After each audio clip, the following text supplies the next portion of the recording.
கிறிஸ்துவுக்குள் பிரியமான சகோதர சகோதரிகளே, உங்கள் அனைவரையும் தினமொரு முத்துக்கள் நிகழ்ச்சியில் சந்திப்பதில் மிகுந்த மகிழ்ச்சி அடைகிறேன். பரிசு பெறுவதற்காகவே ஓடுங்கள். 1 கொரிந்தியர் 9ஆம் அதிகாரம் 24ஆம் வசனம். பந்தயத்திடலில் ஓட வந்திருப்போர் பலர் ஓடினாலும் பரிசு பெறுபவர் ஒருவரே. இது உங்களுக்கு தெரியாதா? எனவே பரிசு பெறுவதற்காகவே நீங்களும் ஓடுங்கள். பிரியமானவர்களே, நாம் இவ்வுலக வாழ்வில் எதையோ நோக்கி தினமும் ஓடிக்கொண்டிருக்கிறோம்.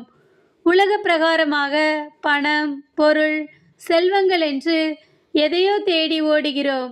இறைவனை மறந்து நிலையற்ற அனைத்தின் மீதும் பற்று கொண்டு நிலையான செல்வத்தை மறந்துவிட்டோம்.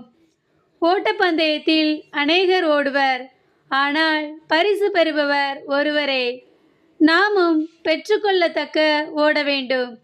ஏனோதானோ என்று உலக பிரகாரமாக இல்லாமல் பரலோக ராஜ்யத்தை நோக்கி நம்முடைய இலக்கு இருக்க வேண்டும்.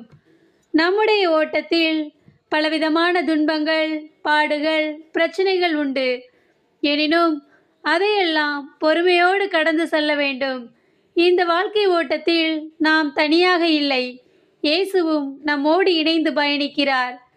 ஜீவ கிரீடத்தை பெற்றுக்கொள்ளத்தக்க நாம் ஓட வேண்டும். எனவே ஏதோ இந்த வாழ்க்கை என்ற சலிப்பாக இல்லாமல் இறைவனின் திருவுளப்படி அதை நடத்த வேண்டும். அவருடைய பரலோக ராஜ்யத்தை இலக்காக வைத்து அதை நோக்கியே நாம் வாழ்க்கை பயணம் இருக்க வேண்டும். அதற்காக நாம் இறைவனை நோக்கி ஜெபிப்போம்.